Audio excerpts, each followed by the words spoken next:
Kasi punta niya doon, sabi ko, ingit-ingit na yung taong yun. Ang bango, feeling niya kamukha na si, ano eh, sino to? Si Billy Joe. Feeling niya kamukha niya yung Green Day na singer, si Billy Joe Armstrong. Tapos tangin ng baho tuloy, naka Guns N' Roses na t-shirt, tapos naka leather jacket. Seryoso? Tapos yung leather pang pangit, parang pang motorista na ano. Parang nabibig bike. Oo, ganun. Tapos tawa kami, tangin naman to.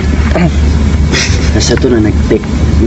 Sabi ko, text na lang ito mamaya. Pag-uwi ko, may nahanap ko phone. Kasi ang phone ko, si Ritsumi wala pa. Tangin naman. Pati si Ritsumi nandito nun. Alam mo na si Ritsumi dito? Dalawang araw sila Royo dito eh. Din ba yun ng bagyo? Oo. Bagyo ba yun? Malakas lang yung ulan. Tapos yun. Text ako pag atin yung phone. Dito na ako sa bahay. Yun lang. Alala na ako. Gusto ko na talaga.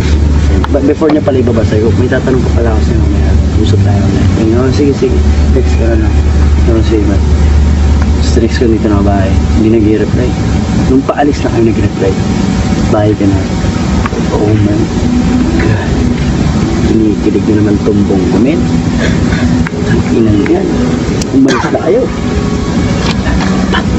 Wala na si tatay. Wala na magugulo sa akin. Wala na yung tropa ni Sam.